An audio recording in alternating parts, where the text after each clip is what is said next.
midst of a huge transformation where peers, communities, and workplaces are all really melding into one. Welcome to Reimagining Company Culture. My name is Christina Giordano, she, her, and hers, and I'm the Senior Partnerships Manager here at AllVoices.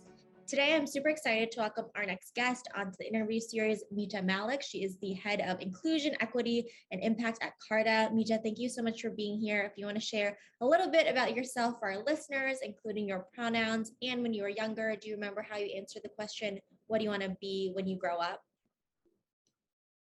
Thank you so much for having me. I'm Mita. My pronouns are she, her, hers. I am a passionate storyteller focused on multicultural marketing. I'm a diversity, equity, and inclusion executive. And most importantly, I'm a working mother and trying to do my best during this pandemic as we approach 2 years for those of us who've had the privilege of working from home. What did I want to be when I was growing up? I really wanted to be a teacher and then for a while a doctor. And now here I am. Now here you are, still helping people just in a different way. Yes. In your day-to-day. I know you mentioned, and I read through your bio in terms of all of your experiences in being a change maker, also podcast host, diversity, equity, inclusion executive. What else would you say defines you as well? I would say all the things that define us in our lives, which is I strive to be a great mother, a great wife and partner, a great sister, a great friend, sister-in-law, cousin, all of those things. And so I think my relationships in my community are a driving force for me as well. And that defines me.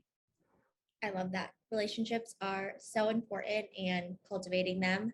And I think that more companies, in terms of reimagining company culture, are recognizing that people are full folks outside of work as well and have many different roles. I know you've written an article about kind of moms living in this very extraordinary and different era of burnout. And in June 2021, according to Motherly's 2021 State of Motherhood Survey, 93% of mothers reported feeling burned out. Definitely surprised it's not 100%. And companies are trying to mitigate and be proactive about burnout with flexible schedules and real mental health benefits and just health benefits in general, company-wide days off, proper healthcare benefits. Is there anything else that you feel that companies should be doing to set up real, like, great conditions for working moms to be successful in corporate America?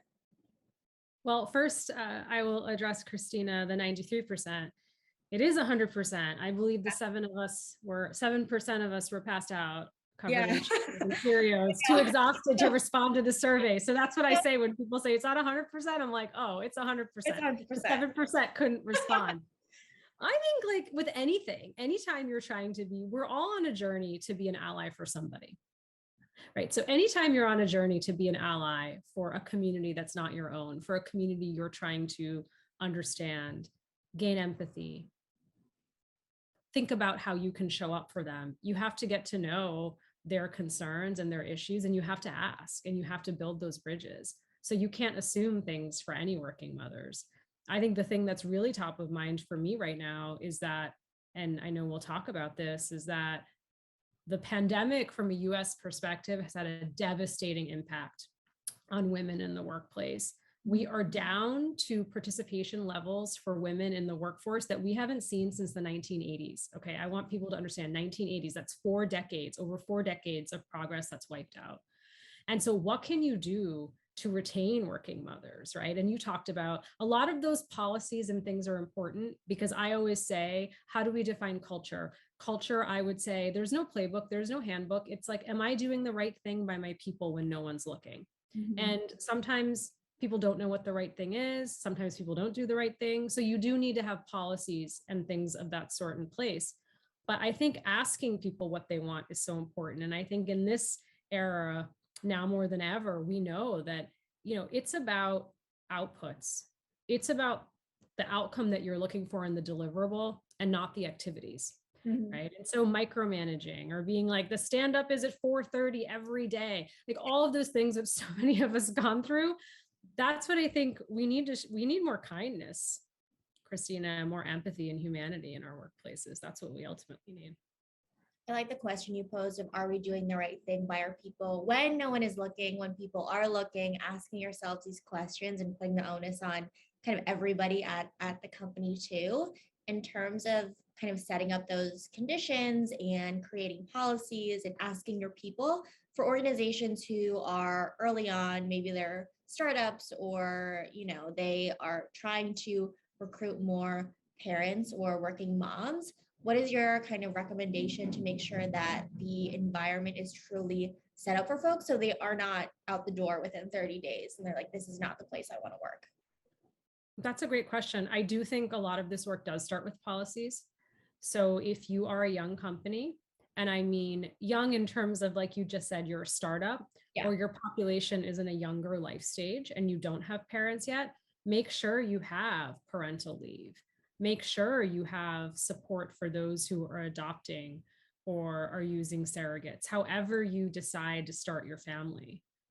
Make sure that as a company, you are supporting those choices with time off, with support to transition as you're transitioning out of leave and then coming back to leave. I always say, ask women what they want. Don't assume. I'll never forget years ago when I was going for a big promotion that I was up for and applying for the role.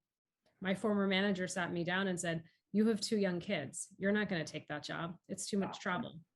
And took my name off the slate. And the question I wanted to ask him, which I didn't have the courage to ask, was, who gave you permission to slow down my career? Who gave you permission to slow down my career? And so all of these stereotypes we have on who does what in families and how we've grown up in terms of what little girls and little boys are expected to do when they grow up, like we carry those things with us as adults. And so make sure you're asking people what they want and what they need. And so I think the policy piece is really critical, because you will lose people if it's a signal that you don't have any sort of leave. It's a signal to me, if I want to start a family, whoever I am, that this isn't going to be a place that's going to support me. And I also think thinking about what does it mean later on, because oftentimes we're really focused on new parents. I've been through a lot of bullying in my life. I have friends whose children are going through bullying situations right now. And so what could companies be doing, like throughout the life stage from 0 to 18 years old? Yeah, What can they be doing to support those parents during those times? absolutely. Not assuming. Also, who gave you permission to speak for me on my behalf and just kind of mitigate my success? And understanding that, the cohort of parents in the workforce is not the same if you have 4 children, if you have a 4-year-old versus an 18-year-old or a newborn. I think that's important. And to your point, family forming benefits around how you decide to expand your family. I think having that is a very clear signal to folks in the marketplace. I do want to talk about that transition for folks. Sure. I've seen a lot of software companies and a lot of tech companies offer returnships, which is really great for parents and also caretakers too, right? For people who kind of take time off to care for an aging parent, family member, a friend. In order kind of for these to be successful and recruiting people back to the workforce, do you have any advice for kind of setting these people up for success and making sure that it's not, the people are not set up for success, I guess? Absolutely. I will give a shout out to my dear friend, Katie Burke, who's the CHRO of HubSpot, because they, along with many companies, have great returnship programs.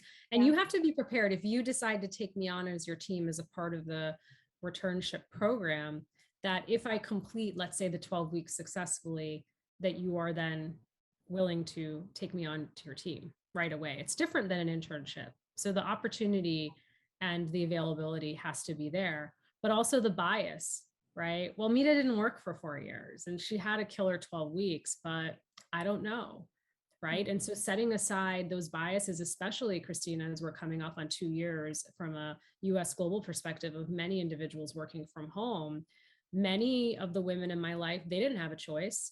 They didn't have a choice when it came to exiting the workforce. There was no choice. The choice was they had to put their families first. So now I'm going to be penalized because I left the workforce for 2 years. And I will be viewed differently. And we know the statistics show that I will be viewed differently. And so I think it's like, you just can't launch a returnship program. There's a lot of education with recruiters, with hiring managers, with colleagues and peers. My advice is to start off small. Many of the well-established ones, there's classes of 50, which is awesome.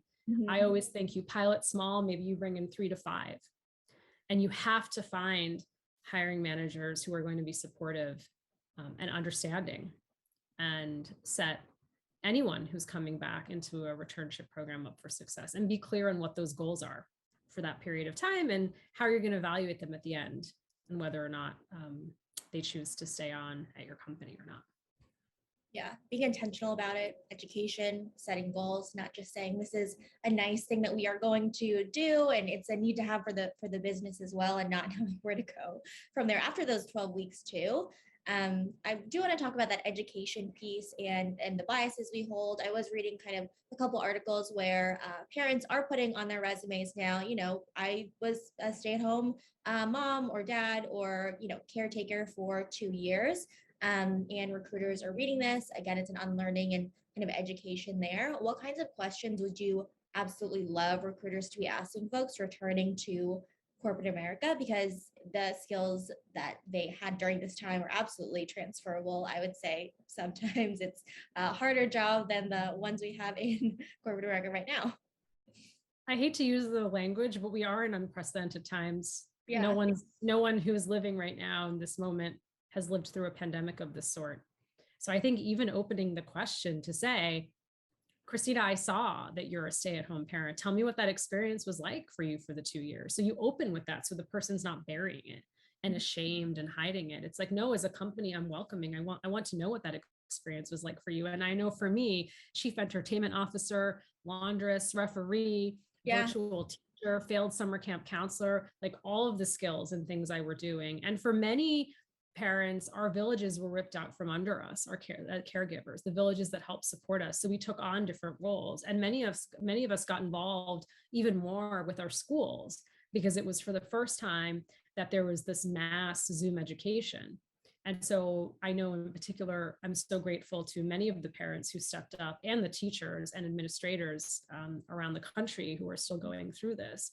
Also to ask, why are you interested in our company? Tell us, because the person likely has done a bunch of research and there's a reason why they're talking to you. So make sure you get into their passion and purpose and their skills. So I was out of the workforce for 2 years, for example, let's say. But what did I do before that?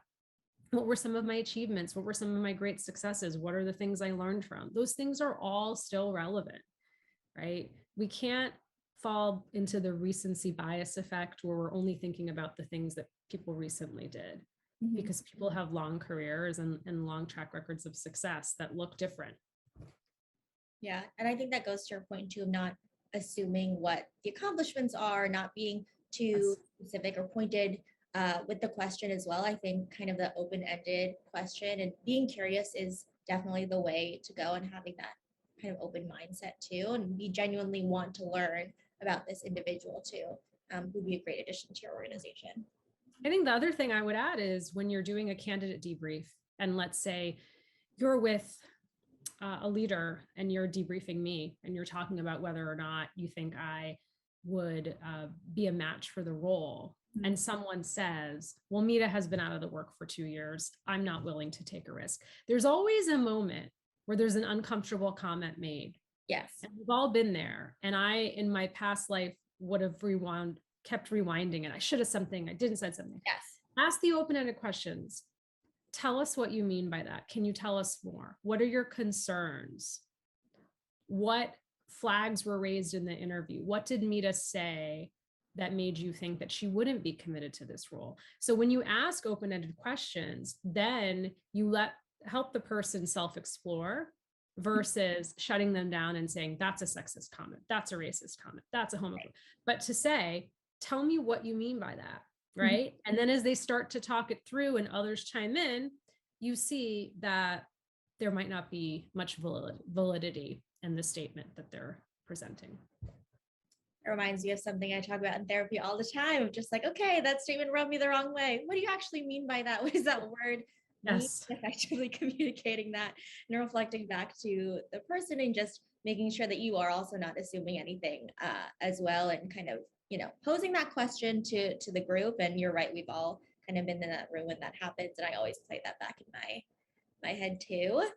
Are there things, I know that we, leaders in every sense of the word, whether formal or informal at an organization, have a huge impact on company culture. Are there non-negotiables that especially leaders, managers, folks who are setting up meetings need to put in place to support working parents, things that you've seen work really well or wish would happen? For example, no video internal meetings. I heard of another company doing for a little bit older children, kind of Zoom babysitting and things like that to offer and helping folks find childcare as well, quality childcare. What are your thoughts on that? I think, again, it's to what you said, one size does not fit all. You have to get to know your team well enough that you know what works for them. My daughter was 4 when the pandemic started. She's now 6. My son's now 9. My coworkers throughout my time, because I worked at 2 companies now during the pandemic, they, surprised me with meal deliveries. Like, I don't need another bottle of wine, but if you send me a pizza at night, it's like, I know that you've seen me. Somebody in my community sent me a huge box of arts and crafts that afternoon. I think I cried when I opened that box because I felt so seen, and to have my children have something to do while I was working was amazing. My children love jokes. They love telling, sometimes really good jokes and sometimes really bad jokes. And just yesterday evening, I was doing a team stand-up. They came in, and those like 15 minutes they spent with my team just meant the world to them. And so I think just thinking about where people are in their journeys, we send a lot of team employee appreciation gifts. We send out a lot of swag. Think about sending something for the kids. I think that's a different sort of approach. And back to your culture and meetings, I think it is just like, I had a team member who I knew, her daughter was taking naps at this time or had piano lessons. And so as you're doing those team stand-ups, just be mindful, change the schedule then if that person can't attend. Because the other thing is, don't make assumptions. I remember, I'll never forget someone sharing a story with me where she was like, there's this 8:30 meeting I can't make, but they keep saying to me, it's okay, you don't have to make the meeting, but that's when I'm dropping my kid off at school and I want to be at the meeting. Right. Don't make the choice for me. And that's a common story, and that's happened to me as well. So don't make the choice for people. Ask them what they want. And also a bit of education. If someone's off screen, you don't know why they're off screen. I might be breastfeeding. And so don't make the assumption. I think there are career defining moments. I think we can disappear off of the radars of our organizations if we're always off camera. So for those moments that you should be camera ready, make sure, hey, this is a team collaboration hour. I'd love the cameras on. Or, you know what? I'm fine with this being audio. I'm fine with the video being off. And just inviting people to make that decision so that they're not burning out over video.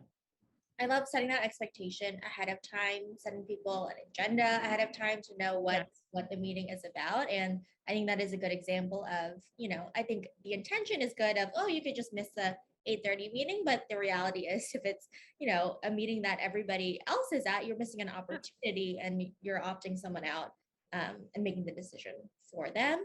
In terms of expectations of organizations and employers, a lot of people are talking about the great reset, the great reshuffle, and people are really reflecting on what they think that they kind of need from their employees to be successful. What are some of the kind of positive changes or kind of things you've seen over time, even in the past 2 years?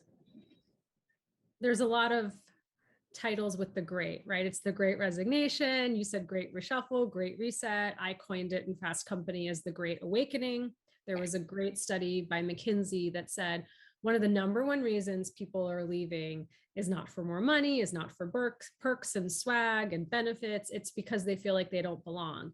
And it's disproportionately driving people of color to make a change when it comes to their job. So bottom line is, people aren't going to put up with toxic work cultures anymore.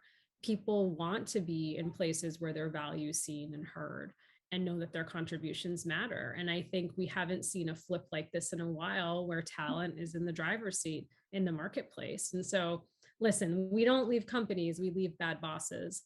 And we've all been a bad boss at some time. Like, I reflect back on the ways in which I had shown up, better for my team at different moments for different reasons. And so I think we all have to think really intentionally about how are we showing up for each other, and how I show up has a ripple effect on my team and the company. And so we really have to think about that intentionally. And that's the greatest retention tool I think we have right now, is making people feel like they're valued, because I won't leave for another $20,000 if I feel like my company values me. You can't put a price on that. No, you can't put a price on that. If you feel like your work has meaning, if you feel like you are connected and you belong with your team members and you're seen by them and there's active listening happening, I love that. I think that's important how you show up. In terms of kind of organizations, especially people who are, or organizations that are growing really at a rapid rate, and there are people who have been in the company for 5 years versus 90 days, it's really hard to keep a pulse on what's happening. And as you said, people oftentimes leave their organization because of bad managers. How can companies really identify the quote unquote hidden dangers of toxic managers, or maybe even like department misaligned or misunderstandings of values, and they're perpetuating kind of not what the company would like them to overall, especially in a hybrid or remote first environment?